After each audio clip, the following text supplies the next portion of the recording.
6:07 on Nashville's Morning News on Super Talk 99.7 WTN. Good morning to your friends. Hope you are doing well, and welcome on in to your hump day. It is August 20th. It is Wednesday, and appreciate you listening to Nashville's Morning News. You know, very quickly before we get into the little cat fight, little hissing going on between Jackie Heinrich and Caroline Leavitt.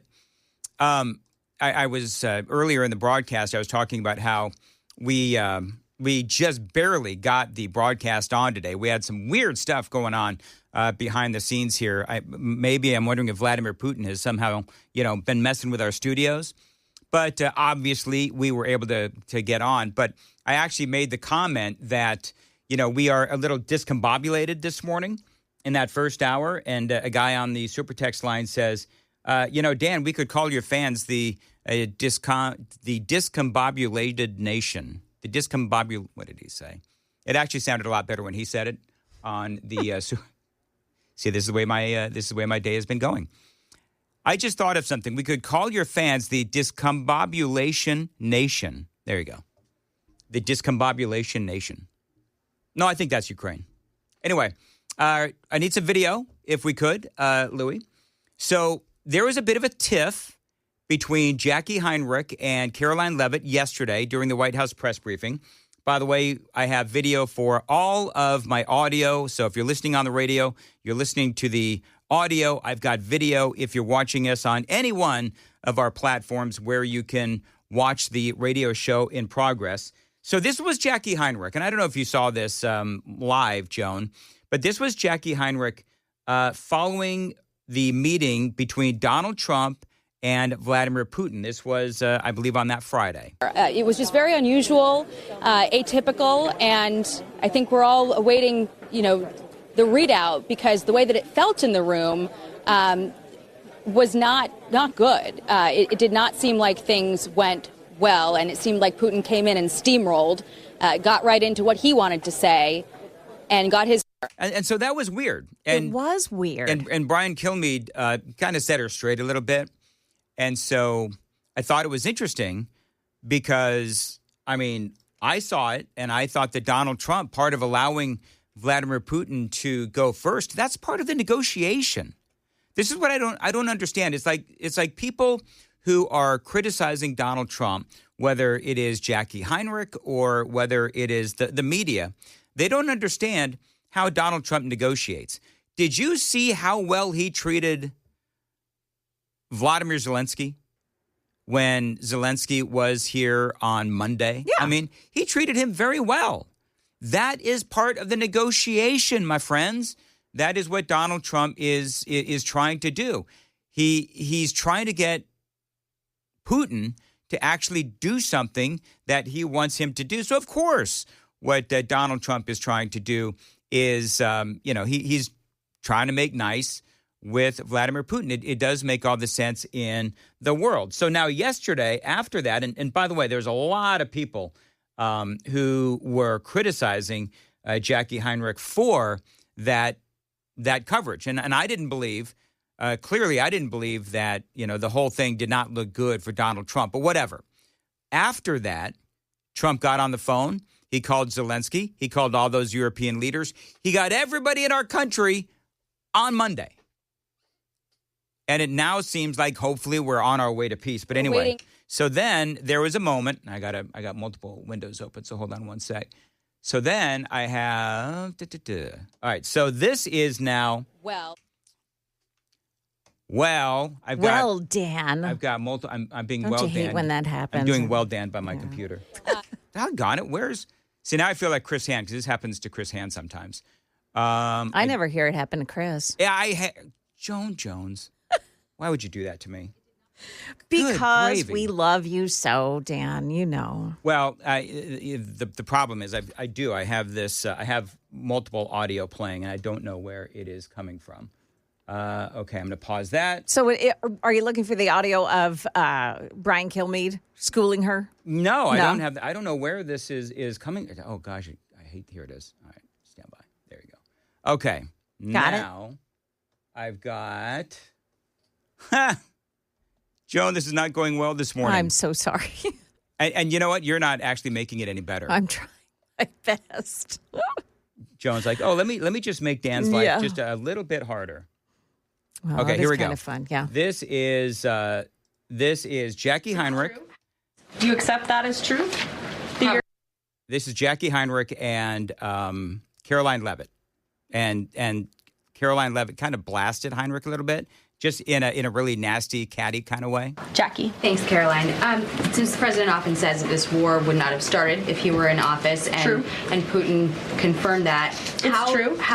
Do you accept that as true? The Probably. European leaders do. Well, And I mean, you hear that, right? I mean, Maybe you need to. It goes by pretty quickly. yeah. Let me rewind it, and I'll let people hear it again from the beginning. Jackie. thanks, Caroline. Since the president often says that this war would not have started if he were in office, and True. and Putin confirmed that. It's true. Do you accept that as true? The Probably. European leaders do. Well, And President Putin himself said that, by he the way. did say that. The question I have, though, is I'm gonna let the rest of the audio play, but I love how when Caroline Leavitt says to Jackie, "Do you accept that as true?" Because Vladimir Putin does, and European leaders do, and Heinrich says, "Probably." You know what I mean? It's clear, at least it seems clear to me, that she should have said, "Well, if they all say yes, then I'm sure." You know what I mean? So it felt like Heinrich, she was a little caught off guard, and it does feel like she was caught off guard because she didn't realize that she was going to be pressed by Caroline Leavitt. But I think Caroline Leavitt, she was loaded for bear. Now, I'm going to play the rest of this and let the audio play with Caroline Leavitt and Jackie Heinrich coming up next. It is 6:15. Time to check the roads on WTN. As far as your weather goes today, partly sunny and not as hot, but humid with a couple of heavy thunderstorms. Storms can bring flooding and downpours and localized damaging wind gusts as well. High of 89, feeling like 100 degrees, and appreciate you listening to Nashville's Morning News. We don't know where that flooding and downpouring and localized damaging winds are, because that's like kind of be like everywhere, Joan? It's going to be scattered, so scattered thunderstorms today, but a better chance of it happening today than like yesterday. Okay. By the way, in that little cat fight, who came out on top? Caroline Leavitt or Jackie Heinrich? Oh, I think Caroline Leavitt did. Absolutely. Because she was able to frame Jackie's question. Jackie didn't want to give that in. So I wish I had the transcript in front of me of that. But Jackie said, what did she say, Dan? Well, I can play it again. Yeah, I know how I felt a few minutes ago. Yeah, okay. What are you talking about? You talking about the original? The original question, when she just asked that question of Caroline Leavitt. All right, I'm gonna let the whole thing play. Okay. Jackie. thanks, Caroline. Since the president often says that this war would not have started if he were in office, and True. and Putin confirmed that. It's true. Do you accept that as true? The Probably. European leaders do. Well, And President Putin himself said that, by he the way. did say that. The question I have, though, is what is the president going to do to ensure that these security guarantees last beyond him into the time when he is no longer president? And does that have to involve Congress at all? Well, he understands the need for that, which he spoke to yesterday. And what's he going to do? It's why he's engaging in so many talks and so many conversations with both sides of this war with our European allies. It's why on the way home from Anchorage, Alaska, very late at night, when I know many of you on the press plane were sleeping and many staff were sleeping, the president himself was still awake at 2 o'clock in the morning talking to European leaders and NATO about how we can ensure a lasting peace and bring this conflict to an end. He has expended an incredible amount of time, energy, and effort into bringing this war to an end, and he remains determined to do that. All right, so there you go. So what she did in the beginning there was to sort of say, Jackie, you believe it too? Do you believe the President Trump when he said that the war wouldn't have happened if he were in office? Yep. Do you believe that, Jackie? Because everybody else does. To say, where are you on your reporting? Well, the great thing was, they were for the radio. Caroline Leavitt had a smile on her face, Yeah. right? She had a smile on her face that clearly was almost like challenging in a way. Yeah. So, yeah, I don't know. Where is Peter Doocy? And by the way, can I just say, though, that the question that Jackie Heinrich asked actually is a valid question. Without a doubt. That is a valid question because Vladimir Putin, Yes. and this is why the guy that said that on the super text line that Putin asked NATO for security guarantees and all these other, that is true. But I think it is absolutely absurd. And again, not to belabor the point, but I think that both Zelensky and Putin, both of them are crooked, both of them are corrupt, and both of them are liars. So there is no hero when it comes to these two leaders. There just isn't. But when it comes to who the American people trust with our foreign policy, because that's ultimately what that question is about, right? Mm-hmm. Yeah. That question is about foreign policy. In other words, if a Barack Obama or a Joe Biden type get into office, then seems to me like all bets are off because every time we get a Democrat in office, a Democrat in the Oval Office, Vladimir Putin misbehaves. So it's a legitimate question because, Lord help us, if we end up with a Democrat in the Oval Office again, then Putin can always say, like he has done before. He has said before, the reason why I am going to, rip up these previous deals and these previous agreements that we have had with Ukraine is because that was with an old administration. That's literally, the justification that he had for going against his word that he was not going to go into Ukraine. It was basically, and I'm paraphrasing, that it's a different administration now. And so he could do the same thing here, which is why that is actually a very legitimate question. So I think it's two parts. Number one, how do you make sure that Vladimir Putin sticks to his word, regardless of who is in the Oval Office or what party is in the Oval Office? And part two to that discussion is clearly we know that the foreign policy of the Democrats is wrought with disaster. I mean, we could talk about, just look at the last 4 years with Joe Biden is, open borders, the failed pullout of Afghanistan. China, of course, was emboldened as well. I could go on, but I think we all know. That's number one. And so number two is Donald Trump is the epitome of peace through strength. You had Putin go into Ukraine, Crimea, when Obama was president, and Barack Obama gave them, paper towels, whatever it was. But it was Donald Trump. Blankets. He gave them blankets. Thank you. And you had Donald Trump come in and actually provided Ukraine with lethal munitions, like I think President Trump said, Javelin missiles.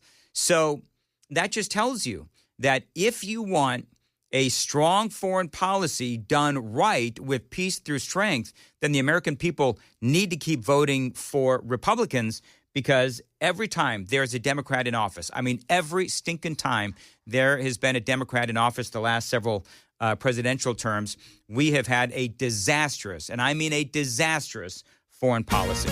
It is 6:21 in the morning. Hope you're doing well.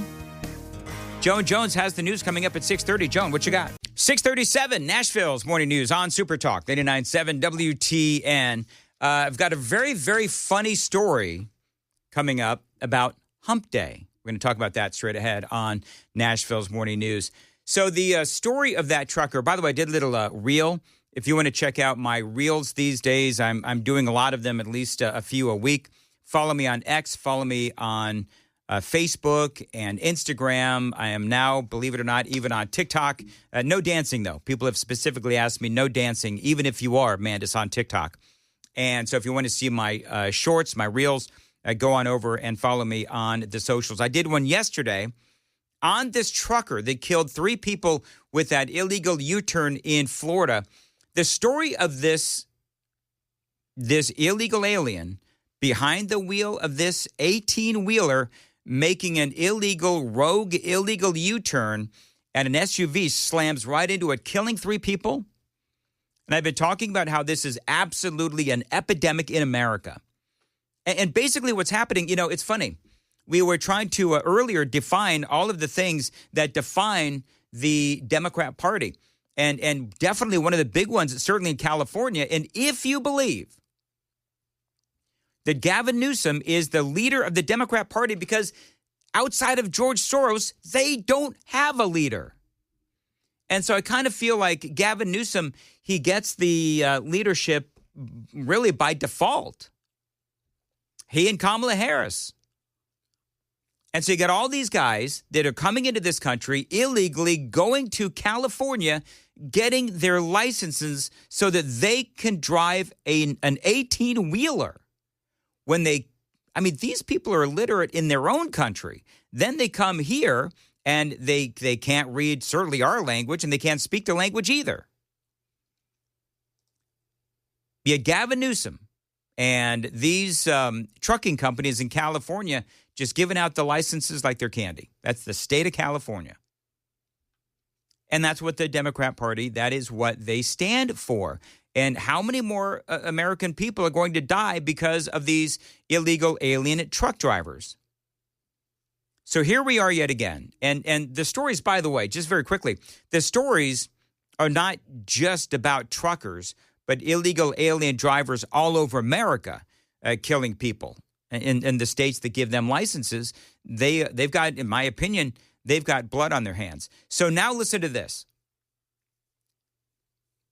The guy from India that killed those 3 people with that illegal U-turn, federal investigators administered an English-only language proficiency assessment. How many, Joan, if you're there? I am. They asked this dude 12 verbal questions in English. Guess how many he was able to? I would say 0. 2. 2. You have more faith than I did. I was like, maybe 1. Turns out he had 2. Only 2 out of 12 verbal questions in English is his performance. In other words, the guy clearly couldn't speak or understand English. This is even scarier, Joan. Dude could only accurately identify 1 out of 4 highway traffic signs. Oh, see, somebody's got to go to jail for that. That man should never have had a license. What are we doing?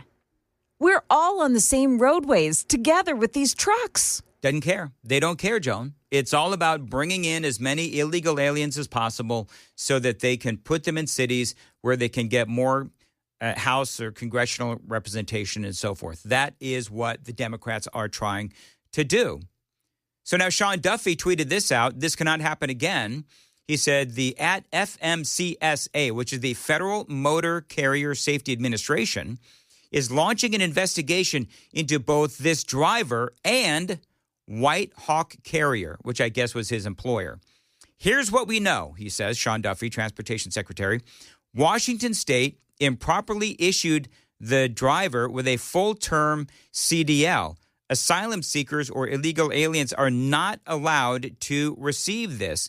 New Mexico failed to conduct an English language proficiency test when they pulled the driver over for speeding. Had they done this, the driver would not have been on the road. He says we're also looking into California's issuance of the driver's CDL. He says states must follow the rules. If they had, this driver would never have been behind the wheel, and 3 precious lives would still be with us. The failures here, he says, are despicable. Non-enforcement and radical immigration policies have turned the trucking industry into a lawless frontier, resulting in unqualified foreign drivers improperly acquiring licenses to operate 40-ton vehicles. They're deadly weapons in the hands of these illegal aliens that can't identify signs, street signals and so forth, can't identify signs, and they can't read or understand English. And Sean Duffy is right.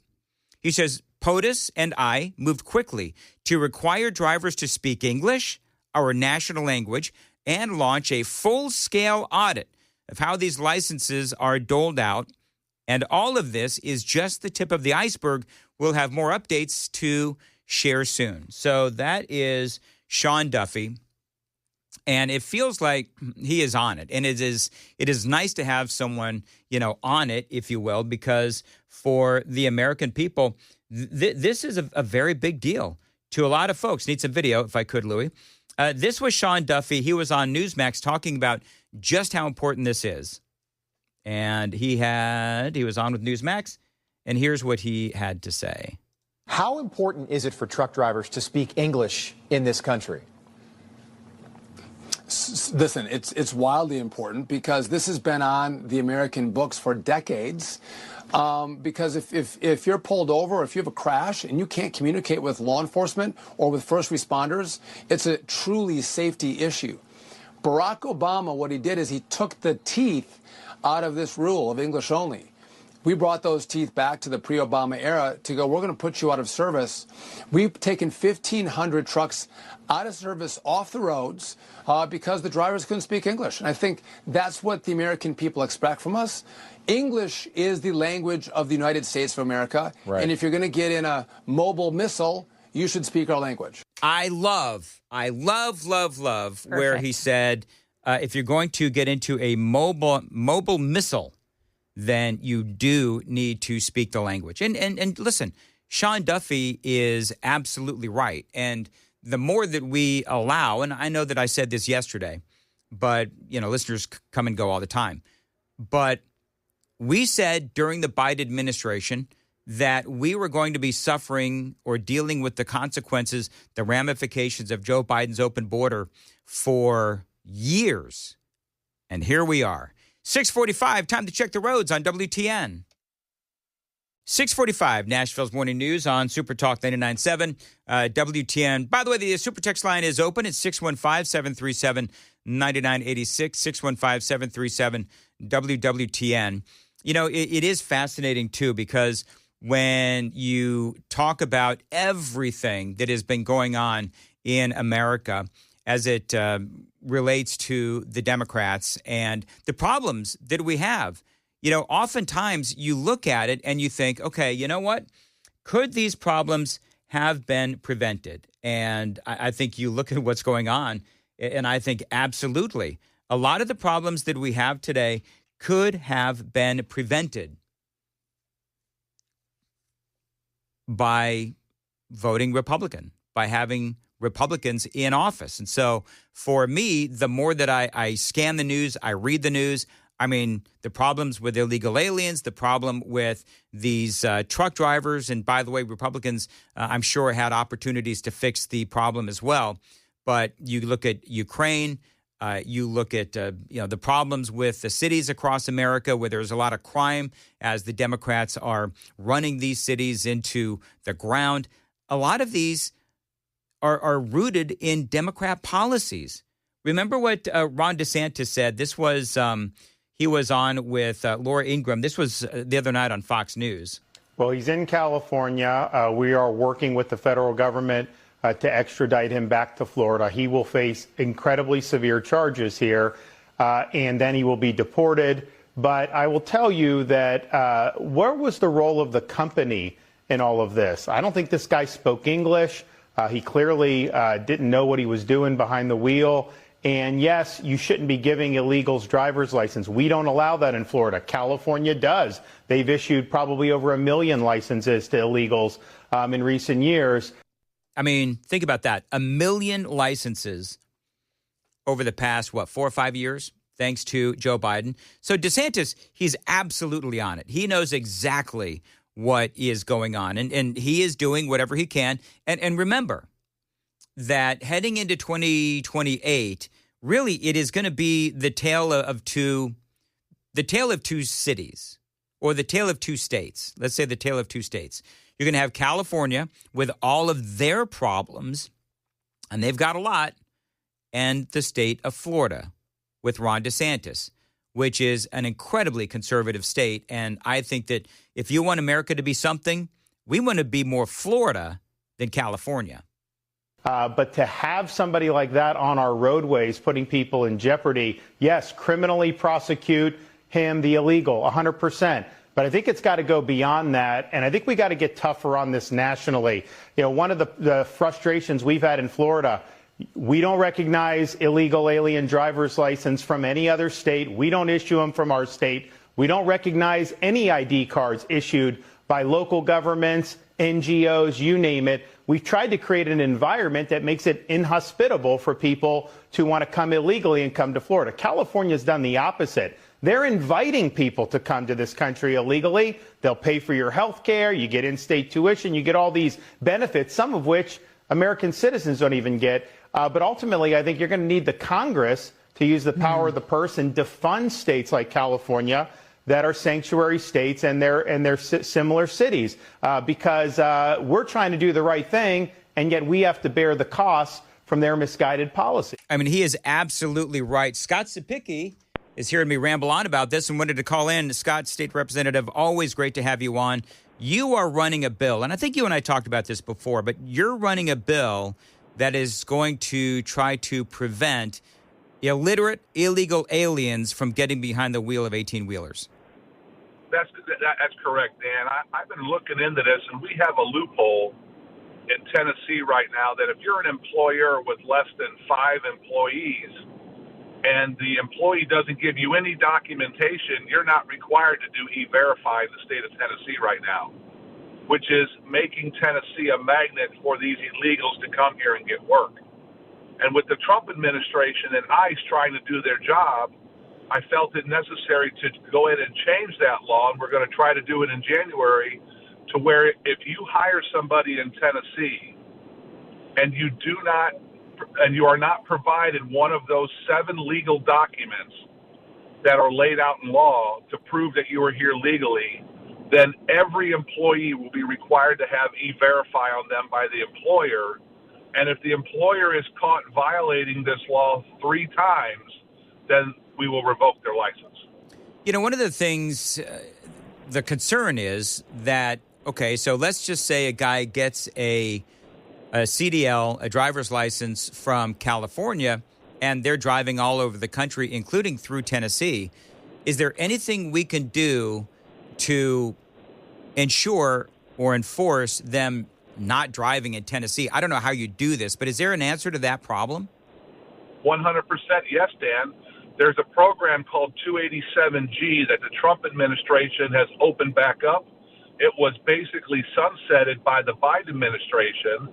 And what that does is it legalizes local law enforcement, your sheriffs, your police chiefs of your cities, to act as ICE deportation agents when they do their traffic stops to detain these people. And so what we need is, I think right now in the state, since it's opened back up for Trump, from President Trump, is I think we have 13 sheriffs across the state in our 95 counties that have signed up for the 287G program. And we need all of our sheriffs in Tennessee to sign up for the 287G program, so we send a clear message. Hey, if you're driving here in Tennessee and we find out that you're here illegally and you can't speak the language, you're going back home. Scott, let me ask you, and I don't know, I don't mean to put you on the spot, but I don't know who the sheriff is in Shelby County, but the sheriffs in Davidson or Shelby County, have they signed on to this? No, sir. Okay. Will you keep us updated on this and let me know the sheriffs that are signing up for the 287G program, and how can people get more information on what you're trying to do? Well, what I'll do is, Dan, I will text you over, because I have your phone number.